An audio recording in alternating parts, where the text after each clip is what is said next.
Well, hello, good people. Mark Holmes here, and as always, I want to say thank you all for watching, commenting, subscribing, and being part of the Joe Boo Sports Report.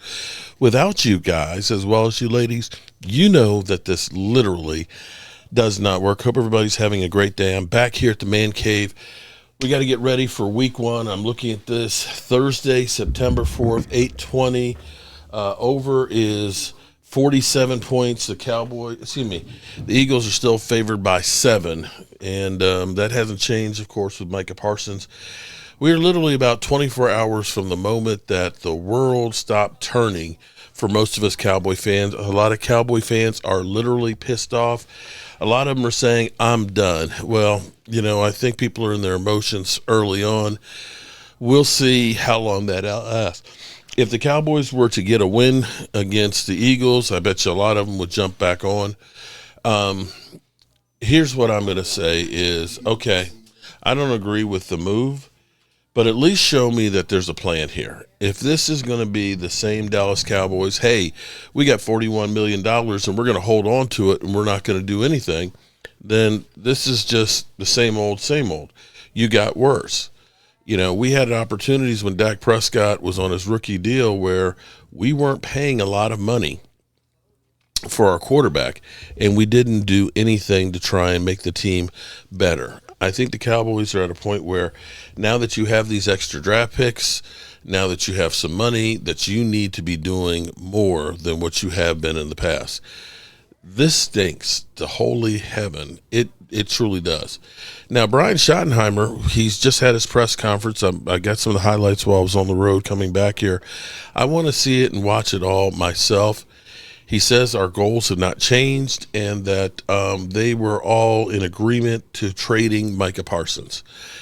And what's really kind of interesting, and I know people get tired of me saying interesting, is that Matt Everfuss, when he got to Chicago, traded Khalil Mack. And now he's gotten rid of Micah Parsons. Let's go to the tape. Bonus Monday. Oops. Bonus Monday. You like that name? Oh, got to fix Get that. some Elite Eights in today? You good? Calvin Watkins, Dallas Morning News.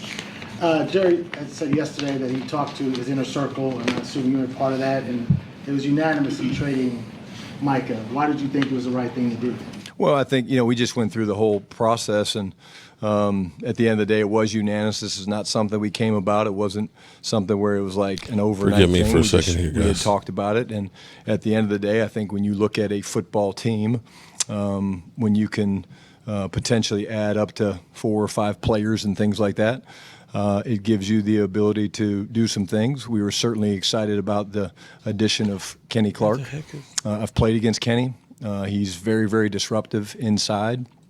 And, again, when we looked at it, it was, something that at the end of the day, when you get a chance to get things back in return that you're excited about, then, you make the move. And so, obviously, at the end of the day, we got to maximize the picks that we have, and that'll obviously be the plan. When you had talked to him over the weekend after the last preseason game, There was we in your go. mind that there's Everything's a possibility messed he up might now. not be with me? When I talk to Micah, no, yeah. I mean, look, it's one of those situations where when all my interaction with the players, it's I'm checking on them, I'm talking to them, and but no, I didn't know. You never know. You're not certain until it's done, and when it's done, it's done, and that's the best way to handle that stuff.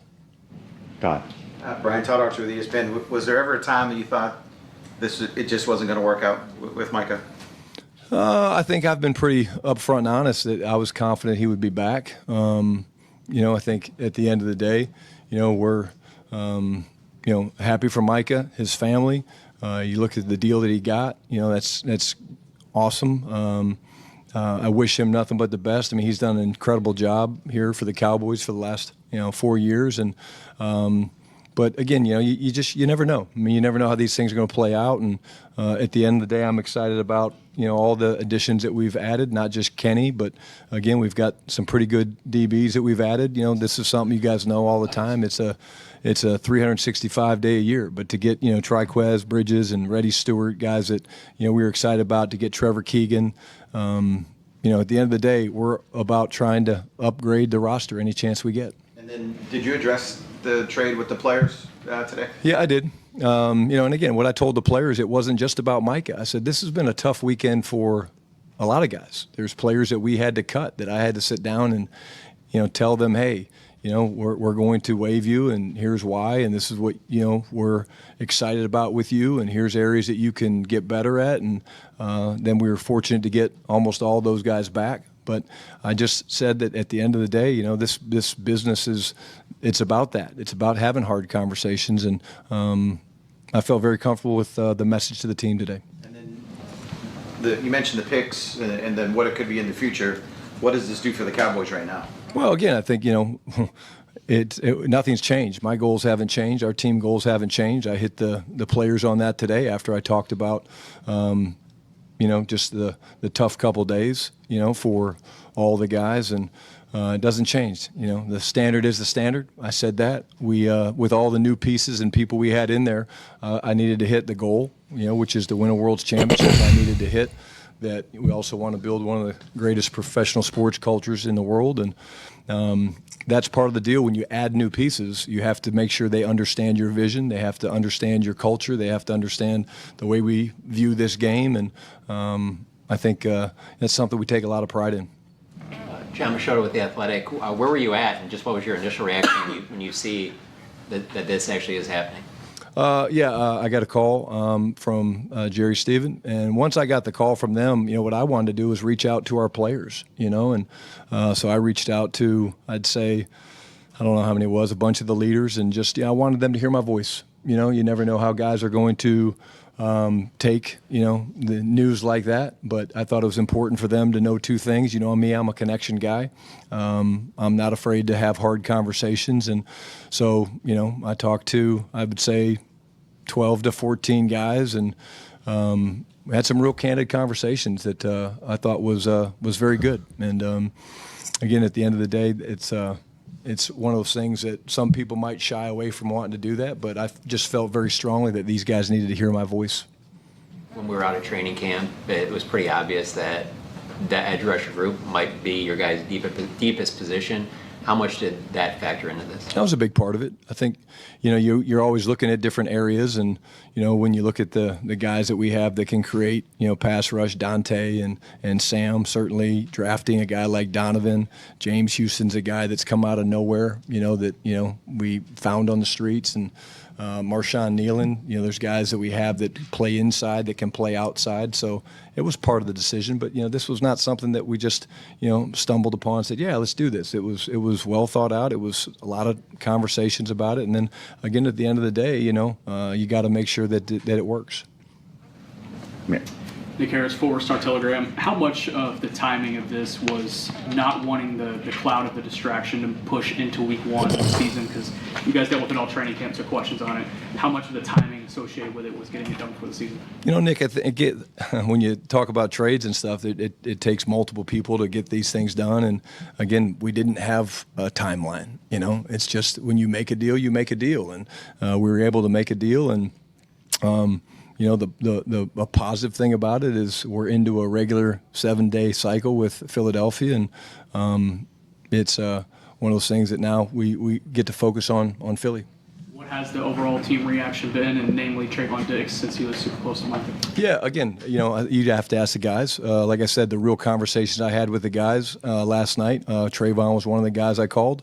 Obviously, he and Micah are very close, and he and I had really good conversation. And again, I'm not going to share that with you guys, but he appreciated the phone call. And again, not everybody feels like they have to do that as a head coach, but I do feel like, those guys, I wanted them to have a chance to talk to me. And I said, you guys can say anything you want to me. Here's kind of why we made the decision. Here's what went into it. And again, those conversations were powerful, but also will stay, between me and them. And lastly, a big part of the deal is that it opens up a lot of cap space for you guys. You'll have the second most in the league right now. Do you anticipate using that cap space? At some point, I would think, yes, we will. I laugh about that. But, yeah, look, we're in the business of making moves. We're in the business of trying to upgrade the roster every time we get a chance to, and we're glued in on the waiver wire. Will and those guys do an awesome job. And like I've said from the very beginning, the communication between myself and Steven and Jerry and Will and those guys sounds like they're all on the same page. Is terrific, and they do an incredible job of just making it easy for us to turn on the film and look at certain guys that have traits like Triquez and Reddy Stewart that is like, okay, yeah, let's turn the film on and see what we think. Tommy. Tommy Arsh, DallasCowboys.com. Brian, some of the defensive ends in the locker room were saying that Micah texted the group chat last night. Have you talked to him since it happened? Did you exchange any sort of communication? I saw Micah yesterday, but I have not. But that doesn't surprise me. Mike is part of our family. That doesn't change. When you leave the team, it doesn't. Zach Martin's still part of the family. It doesn't change, and it makes me happy that those guys are still going to be close. Shoot, we see them here in a couple weeks, right? It's like that'll be one that it'll be a ball. But that's what I want, because what that means, Tommy, is that we are building the right type of culture where, hey, Mike is going on to Green Bay, but he's still part of the family here, and again, great memories with him and the guys in that locker room. And then with Kenny, you mentioned this being a game week. What's kind of the plan for him this week, and then how much do you anticipate him playing on Thursday? Yeah, again, I think he does have some. He's been playing in similar systems and has some exposure to Flus's system. He's a pro. He'll have no problem getting up to speed, so you should expect to see him out there. Scholar. Skyfix with the AP. This seems like a less than ideal way to kick off your head coaching career, losing perhaps your best player a week before the season. You talked about feeling the need to reach out to the players. How do you sort of put a happy face on this for yourself? We've got lots of really good players, and I'm never going to change who I am. I understand what we've been tasked with from the minute I took this job. We're the Dallas Cowboys. I'm the head coach of the Dallas Cowboys, and I stared right down the barrel of the gun and said, "Hey, I want to win a Super Bowl," and so that doesn't change. You work and you get excited about the pieces that we've added. Again, it's been really cool to see the guys, wrap their arms around Kenny and some of the other guys that we've brought in, because again, that's what's going to get us through the tough points in the season, whatever those look like. It's going to be the culture that we've created, and again, I don't sit around and think about, oh, this is my first year as a head coach. This is part of the business, and I'm comfortable with that. Garrett. Garrett Podell, CBS Sports. Brian, what would you say to people who question, how does this bring the Cowboys closer to that goal-winning world championship, trading away someone who had 12 sacks in the last 4 years? Yeah, I would say Mike is an incredible player. Nobody disputes that. He's a great player, but this is the ultimate team game. It's the ultimate team game, and, we're not going to win a championship with just one person. It's going to take variations of the 69 guys plus that we have on this roster. And injuries are a big part of this, and we've built our depth up, and we've done those things. But, those would be the things that I would say is that, again, at the end of the day, this is the greatest team sport in the world, and to do that, you have to have pieces in place, and I think we have a lot of really good players in place. Just quickly, how do you feel Kenny Clark fits into what Matt Eberflus wants to do, that kind of attack front style? Yeah, I think it's a great fit, Garrett. I think, when you look at this guy, the way he plays the game, the way he, comes off the ball north and south, his hands are incredibly violent. This is a guy, I go back to my days in Seattle playing against this guy, and it was like, he's just an all-day battle matchup. He's battle-hardened. But, wow, what a just incredible young man. And I think he is really excited about the opportunity to be a Dallas Cowboy, and I'm excited to get a chance. I have not met his wife and his two young daughters, but can't wait to meet them. Joe. Joe Hoyt, Dallas Morning News. You talked about the communication and the player acquisition all year long. In this case in particular, how much communication and what was kind of the overdrive with Kenny and specifically in terms of saying, hey, that's a guy that we would like as a coaching staff? Yeah, again, you guys have been around for a while, and again, when you want to stop the run, it's really important to have the pieces to do that. And so this is a guy that, having competed against him, was a huge piece of this puzzle. Like, quite honestly, if Kenny Clark's not in this deal, it may or may not happen. But yeah, I've played against this guy, Joe, for so many matchups, and he's just so disruptive in there. And I think in this front, with what he can do, with the depth that we have, with him and Osa in there, a couple UCLA Bruins, I think that gets me really, really excited. And again, it's really hard when you're standing on the sidelines and you're like, oh man, hey, they're chipping away at us in the running game. And you guys have talked about that. You have to be, strong up the middle. And that was an area that we felt very strongly about, that we wanted to get better at. Player leadership is obviously a huge part of culture. When something like this happens, how much do you rely on a guy like Dak Prescott, who obviously is a hell of a lot. Dak was one of the guys that I called when this happened, along with, again, 12 or 14 other guys. And again, there's the leaders of this team and the players that I spoke to appreciated me taking the time to call them.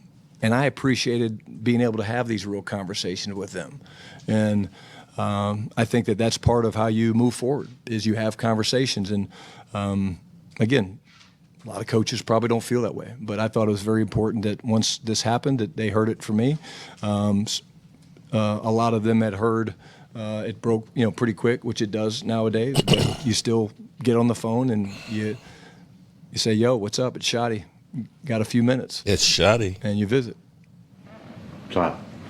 Obvious of the Athletic. Ryan, you talked about the conversations with players.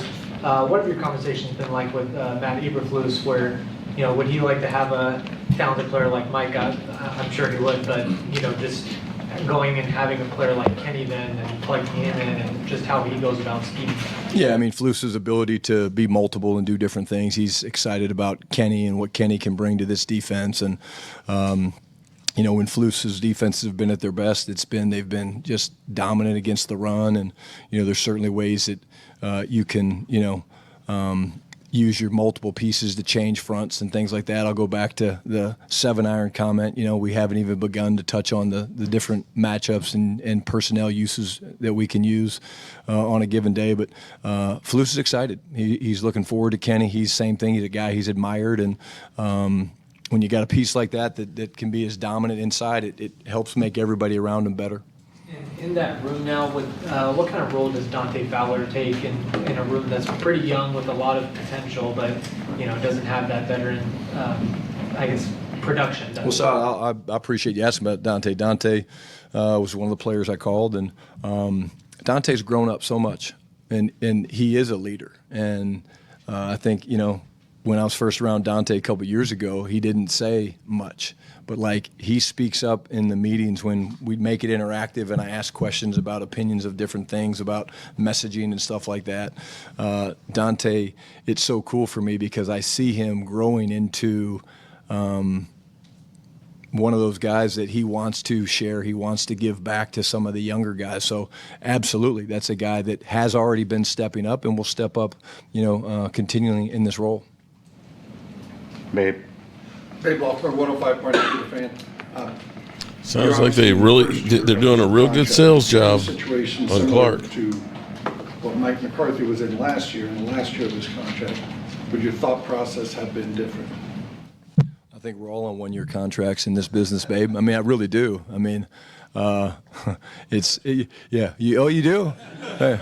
Mine's a little more than that, but I mean, it's just, I really think, at the end of the day, we're going to be judged on wins and losses. And again, when you grow up in this business and you see the things that you see, whether it's Frank Reich after a year or some of the one and dones, and it doesn't scare me, doesn't startle me, it's the business. And if you're good at what you do and you know how to capture your players and get them pulling in the same direction, which I think we're going to do a great job of, I think we expect to have great success this year. Okay. With Fox 4, Shotty, obviously, you're trying to invoke positivity, on these calls with the players. Do you acknowledge this as adversity, though? I don't think so. I mean, again, you have two ways to look at it. And again, this was a unanimous decision. When we talked about it, this was unanimous from top to bottom. And Again, when you Unanimous there's from gonna be top to adversity. bottom. I don't see Wow. this as adversity. I think that, again, guys will step up. Guys will really do a great job of, again, bringing these new pieces into the locker room and the culture and get them up to speed. It was cool for me just looking over during practice today and seeing Kenny talking to Dante Fowler and Donovan Ezaraku, and it kind of, that's what you want. These guys aren't all standing off by themselves going, oh, what's going on? Like, no, it's not what you do in this business. You could lose players for different reasons in this game. We all know that. Guys retire, guys get injured. There's different ways you lose players. And so, no, I think that there's a chance for us to grow as a football team. You got the call from Jerry about the trade. What was his main message to you about the move? Really, the biggest thing was just that it had been agreed upon and it was done. And, again, like I said, we had been in conversation about it. And so that's immediately when I knew it was time for me to pick up the phone and reach out to some of our leaders. Nick. You've talked about wanting to have the right guys in here. You want to build an elite culture. Did culture play any sort of role in making this decision? No. Micah and I have, everything I've ever asked Micah to do, Micah, has been awesome. And Mike and I have had some real conversations going back to last week. You guys asked me about, after the preseason game. So the answer to that's no. What would you have to replace from him as a leader? Again, I think, the biggest thing would be some of the young guys are going to have to step up. Donovan knows that. I think I had a chance to talk to Donovan this morning. And, again, leadership, we're strong on leadership. I really do believe that. We're strong on leadership in this locker room, and adding a guy like Kenny Clark doesn't do anything to diminish that. It actually helps that tremendously, and that's one of the reasons that, again, when you look at this, you say, okay, Kenny's going to be a big piece of what we're trying to do because he plays the game the right way. I know you guys had a chance to talk to him. He's not overly vocal, but, man, the way he plays the game, the play style, it jumps off the film at your neck.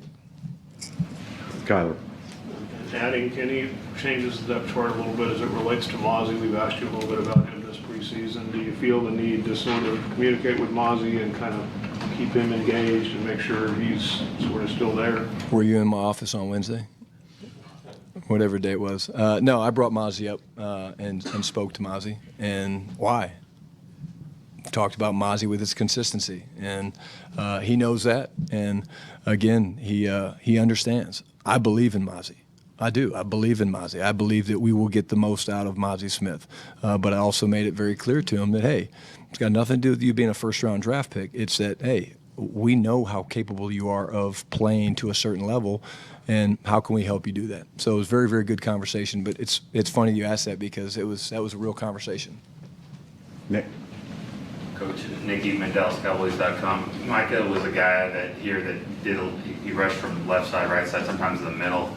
Not to give away what you're doing, but do you have guys that you feel that can kind of move around and be flexible like that? Yeah, and we're going to be multiple. We're going to move guys around. I think I talked a little bit about some of the guys that play inside that have gone outside and vice versa, but I'm certainly not going to, like you said, give away the advantages. But, yes, I feel very comfortable that we're going to move the pieces around, and we'll always be looking for matchups. I think that's what Flus and A-Dub, White Cotton, when I say A-Dub, you guys know that, but they're so good at is finding matchups and the type of rusher versus a certain guard or a certain tackle. Those things are really, really important. Mm-hmm. Ed Porter, WFAA. You said that this was a unanimous decision of the front office and the coaching staff.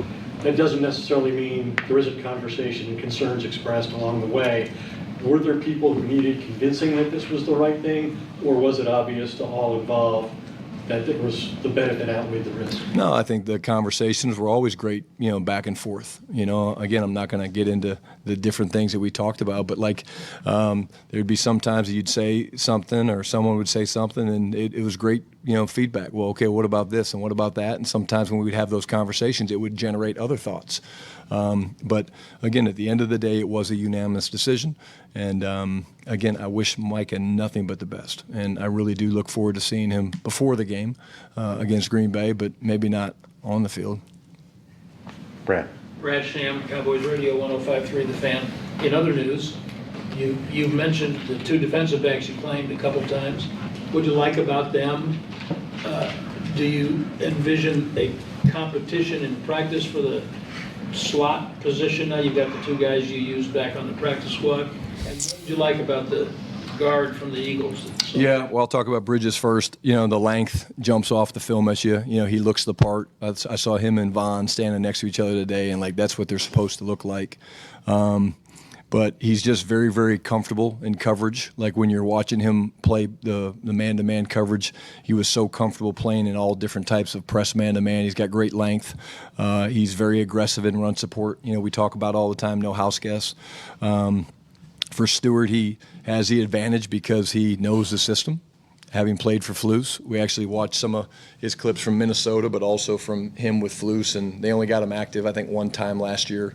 But here's a guy with tremendous ball skills. I think he had 12 interceptions. Brad, correct me if I'm wrong on that, in college coming out of Troy, 2 in the preseason a couple years ago. So that jumped off the film. And then, you know, for Trevor, it was a guy that we liked coming out. And, again, that center guard flex is something that's really, really valuable for, you know, any team. And so I think that was, you know, something that we were looking forward to, but we're always looking to try to upgrade and find different pieces that might make us a better football team. Last one, Todd. Have the players selected captains yet? We actually voted on today, and so I'll let you guys know when I get them all tallied up. And we are going to do, I think I shared with you guys, we are going to do year-long captains along with you know, a captain of the week based on guys that deserve it. But like I said before, I think it's really, really cool to be able to say you were a captain of the Dallas Cowboys in 2025. Artie? Thank you, guys. Thank you. Wow. Okay.